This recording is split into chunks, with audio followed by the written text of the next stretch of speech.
नमस्कार दोस्तों, स्वागत है आपका आपके अपने YouTube चैनल में। मैं संदीप कुमार एक बार फिर से आपका हार्दिक स्वागत करता हूं। दोस्तों आज हम जीके पढ़ेंगे और जीके में वो क्वेश्चन पढ़ेंगे जो एग्जाम में आए हुए हैं और आगे भी आने की संभावना है। दोस्तों ऐसे क्वेश्चन आपको मिलेंगे दोस्तों, तो चैनल को सब्सक्राइब कर देना, वीडियो को शेयर कर देना अपने स्टडी वाले ग्रुप में, अपने दोस्तों के पास, अपने मित्रों के पास। दोस्तों चलिए शुरू करते हैं। दोस्तों कंचनजंगा भारत के किस राज्य में स्थित है? तो ये रहेगी आपकी सिक्किम में रहेगी। दोस्तों भारत की सबसे प्राचीन पर्वत श्रेणी कौन सी है? तो ये रहेगी आपकी अरावली।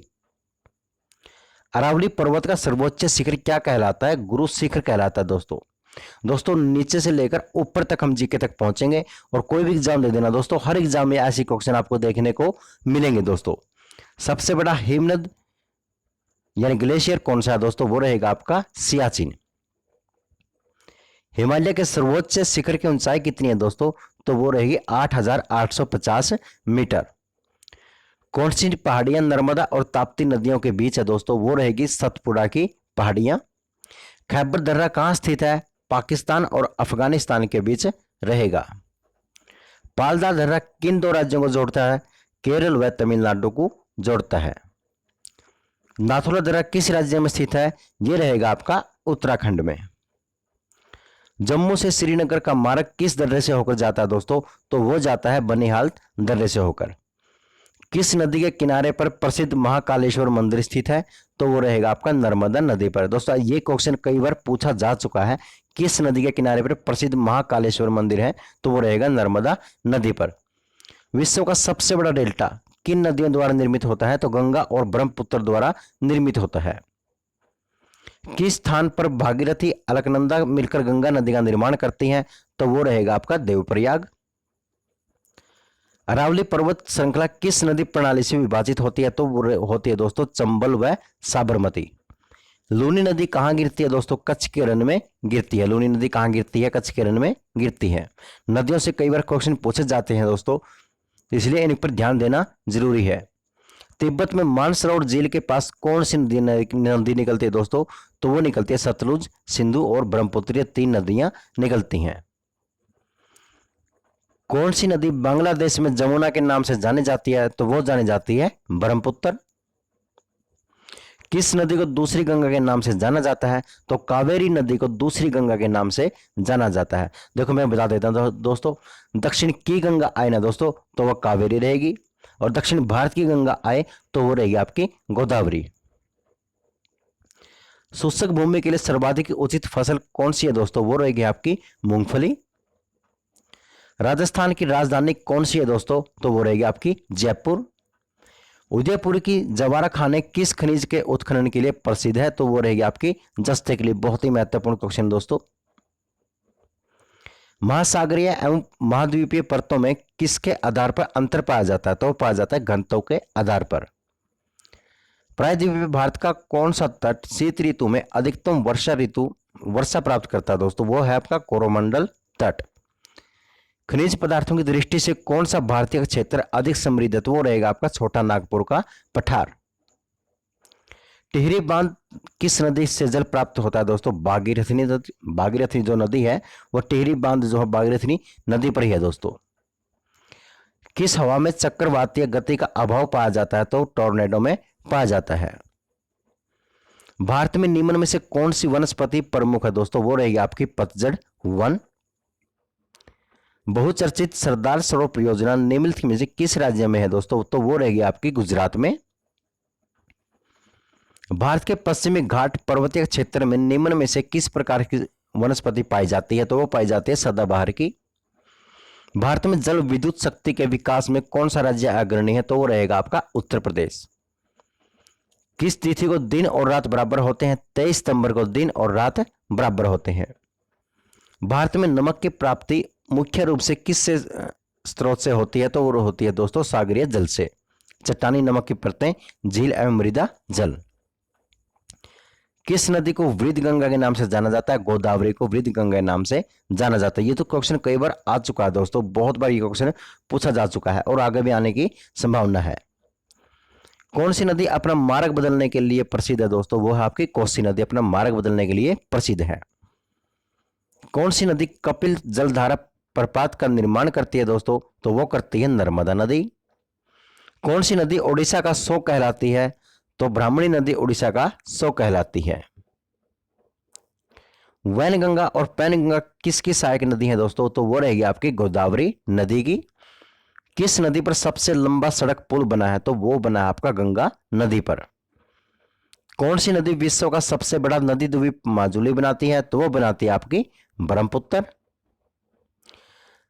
आगे क्वेश्चन है, नर्मदा नदी का अधिकांश भाग भारत के किस राज्य में है? तो दोस्तों वो रहेगा आपका मध्य प्रदेश में। कौन सी नदी रिफ्ट घाटी से होकर बहती है? तो वो रहेगी आपकी नर्मदा नदी। नर्मदा नदी आपकी रिफ्ट घाटी से होकर बहती है। कौन सी नदी पर भारत व पाकिस्तान का जल समझौता हुआ है? तो सिंधु नदी पर भारत व पाकिस्तान का जल समझौता हुआ है। सिंधु समझौते के अनुसार सिंधु नदी के कितने प्रतिशत जल का प्रयोग कर सकता है दोस्तों? तो वो कर सकता है 20%। अगला प्रश्न है, कौन सी नदी भारत के केवल जम्मू कश्मीर राज्य से होकर गुजरती है? तो वो रहेगी आपकी सिंधु नदी। पंचगंगा और दूधगंगा किसकी सहायक नदियां हैं? तो वो रहेगी आपकी कृष्णा नदी की। दामोदर नदी कहां से निकलती है? तो वो निकलती है दोस्तों छोटा नागपुर के पठार से। किस प्रकार की मिट्टी के लिए न्यूनतम उर्वरक की आवश्यकता होती है? तो जलोढ़ मिट्टी के लिए उर्वरक की आवश्यकता होती है दोस्तों, यानी कम। भारत के समस्त सतल भाग का कितना प्रतिशत जलोढ़ मिट्टी से आच्छादित है? तो वो रहेगा आपका 24%। जलोढ़ मिट्टी में जब बालू के कणों और चीका की मात्रा लगभग बराबर होती है तो उसे क्या नाम दिया जाता है? दोमट नाम दिया जाता है। क्या नाम दिया जाता है? दोमट। पृथ्वी की ऊपरी परत में किसकी मात्रा अधिक पाई जाती है? तो वो पाई जाती है ऑक्सीजन और सिलिकॉन की पाई जाती है। पृथ्वी की सबसे ऊपरी परत को क्या कहते हैं? तो भूपटल या भूपृष्ठ कहते हैं। भूपटल और भूप्रवाह के संपर्क में अक्षेत्र को क्या कहा जाता है? तो वो कहा जाता है मोहरोविसिक संगति या मोह विच्छेदन या मोहरोविक असात्य। चट्टानों के अध्ययन करने वाले विज्ञान को क्या कहते हैं? शैलिकी या शैली विज्ञान। दोस्तों ये क्वेश्चन बहुत ज्यादा इंपॉर्टेंट है दोस्तों, कई बार एग्जाम में पूछा जा सकता है। और ऐसे बहुत सारे क्वेश्चन है दोस्तों, यानी कि किस चीज के अध्ययन को क्या कहा जाता है विज्ञान की भाषा में दोस्तों, तो वो भी वीडियो में बनाऊंगा दोस्तों। तो दोस्तों अगली वीडियो में यही चर्चा हम करेंगे दोस्तों। फिलहाल ये चट्टानों के अध्ययन को क्या कहते हैं? शैलिकी या शैल विज्ञान कहते हैं। संपूर्ण पृथ्वी पर सबसे अधिक मात्रा में पाया जाने वाला धातु तत्व कौन सा है? लोहा है दोस्तों। कौन सा है? लोहा। धरातल पर पाया जाने वाला लंबा संकरे पर्वतों को क्या कहा जाता है? तो पर्वत कटक चोटी कहा जाता है। विश्व की सबसे बड़ी मीठे पानी की झील कौन सी है? तो वो रहेगी कि सुपीरियर झील। तो ये कहां पर रहेगी? संयुक्त राष्ट्र अमेरिका में रहेगी। भारत की सबसे बड़ी झील कौन सी है?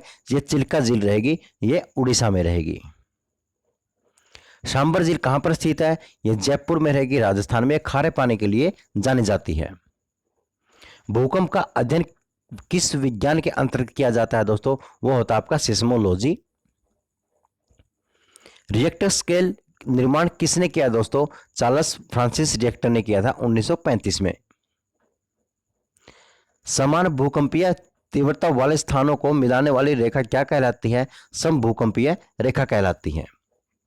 भारत को कितने भूकंपीय क्षेत्रों में विभाजित किया जाता है दोस्तों? तो 4 भागों में से विभाजित किया जाता है। संसार का सर्वोच्च ज्वालामुखी पर्वत कौन सा दोस्तों? कोटोपैक्सी। और यह कहां रहेगा? आपका इक्वाडोर में रहेगा। अगला प्रश्न है, संसार का सबसे ऊंचा जलप्रपात कौन सा है? तो एंजल जलप्रपात रहेगा, यह रहेगा आपका वेनेजुएला में। ज्वार भाटा के कारण समुद्री जल सतह में उत्पन्न अंतर को क्या कहते हैं? तो ज्वारीय परिसर कहते हैं। विश्व का सबसे लंबा रेल मार्ग कौन सा है? तो ट्रांस साइबेरियन रूट, जिसकी लंबाई की बात करें दोस्तों तो 10,260 किलोमीटर रहेगी। भारत का सबसे प्रथम ISO प्रमाण पत्र वाला बैंक कौन सा दोस्तों? केनरा बैंक रहेगा, जिसकी स्थापना की बात करें दोस्तों 1 जुलाई 1906 को हुई थी। प्रथम बैंक जिसे 1946 में भारत से बाहर लंदन में अपनी शाखा खोली थी, तो बैंक कौन सा दोस्तों? बैंक ऑफ इंडिया था। जिसे 7 सितंबर 1906 में खोली थी। वर्तमान समय में स्टेट बैंक ऑफ इंडिया के अध्यक्ष कौन है दोस्तों? तो वो रहेंगे दिनेश कुमार खारा। भारतीय रुपये को नई पहचान प्राप्त कब हुई दोस्तों? 15 जुलाई 2010 में भारतीय रुपया का चिन्ह दोस्तों रै, ये आप चिन्ह दे सकते हैं, ये आपका 15 जुलाई 2010 में दिया गया था। भारतीय रिजर्व बैंक जिस बैंक के कारण माध्यम से भारत के विदेशी व्यापार का वित्त पोषण करने के लिए मदद करता है, उसे क्या कहते हैं दोस्तों? एग्जिम बैंक कहते हैं, जिसकी स्थापना की बात करें 2 जनवरी 1982 को उसकी स्थापना की गई थी। निवेश के संदर्भ में A++ ट्रिपल ए से तात्पर्य क्या है दोस्तों? क्रेडिट रेटिंग है। CORE बैंकिंग सर्विस में CORE का पूरा नाम क्या है दोस्तों? यह है centralise online real time exchange. किस समिति के आधार पर नाबार्ड को स्थापित किया गया था? तो वो किया गया था शिवरामन समिति के आधार पर किया गया था। कब किया गया था? 12 जुलाई 1982 को। नाबार्ड का पूरा नाम है दोस्तों राष्ट्रीय कृषि और ग्रामीण विकास बैंक। विश्व के किस बैंक के उदार ऋण प्रदान करने वाली खिड़की कहा जाता है दोस्तों? तो वह अंतरराष्ट्रीय विकास संघ, जिसे हम IDA कहते हैं। SLR का पूरा नाम क्या है दोस्तों? वो रहेगा आपका सेटुलेटरी लिक्विडिटी रेशियो। IPO का पूरा नाम क्या है? तो वो रहेगा दोस्तों इंटेल पब्लिक ऑफरिंग। बैंकिंग क्षेत्र किस क्षेत्र के अंतर्गत आता है दोस्तों? सेवा क्षेत्र के अंतर्गत आता है, यानी कि सर्विस सेक्टर। भारत का पहला व्यावसायिक बैंक जिसका स्वामित्व व प्रबंधन पूर्णतः भारतीयों के पास था, तो वो कौन सा है दोस्तों? Central bank of India. 1857 की क्रांति से संबंधित रीत महत्वपूर्ण जो प्रश्न है दोस्तों, वो अब हम पढ़ने जा रहे हैं, जो बहुत ही महत्वपूर्ण है। 1857 का विद्रोह कहां से प्रारंभ हुआ दोस्तों? बैरकपुर छावनी से शुरू हुआ। 1857 के विद्रोह के समय भारत का गवर्नर जनरल कौन था दोस्तों? लॉर्ड कैनिंग था। किस सैनिक ने 1857 का विद्रोह आरंभ किया था? तो मंगल पांडे ने दोस्तों पहली गोली चलाई थी बैरकपुर में, और दोस्तों वहीं से 1857 की क्रांति प्रारंभ हुई थी। मंगल पांडे को फांसी कब दी गई थी? 8 अप्रैल 1857 को दी गई थी। 1857 के विद्रोह में कानपुर से नेतृत्व किसने किया था? तात्या टोपे और नाना साहिब ने किया था। तात्या टोपे का वास्तविक नाम क्या था? रामचंद्र पांडुरंग था। 1857 के विद्रोह में बिहार से नेतृत्व किसने किया था? नेता कुंवर सिंह ने किया था। 1857 के ईस्वी के विद्रोह में दिल्ली से नेतृत्व किसने किया था? बहादुर शाह जफर ने किया था। 1857 ईस्वी के विद्रोह में लखनऊ से नेतृत्व किसने किया था? तो बेगम हजरत महल ने किया था।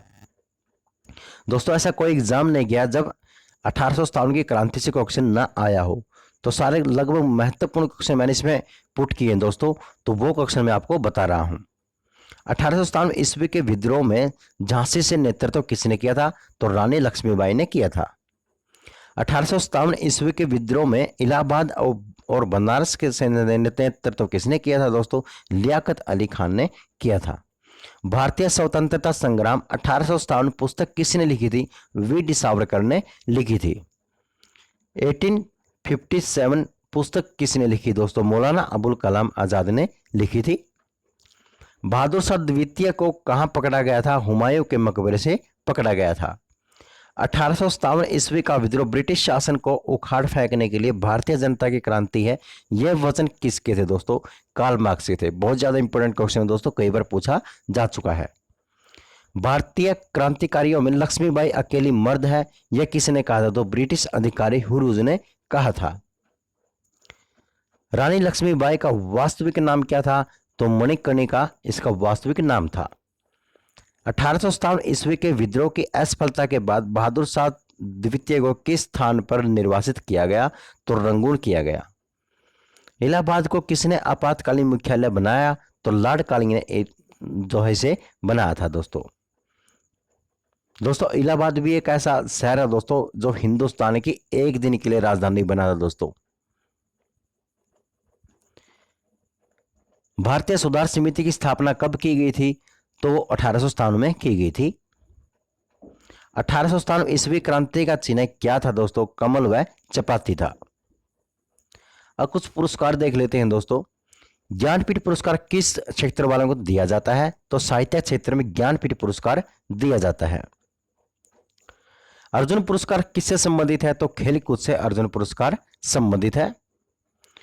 किस क्षेत्र में असाधारण योगदान के लिए शांति स्वरूप भटनागर पुरस्कार दिया जाता है? तो विज्ञान क्षेत्र में दिया जाता है।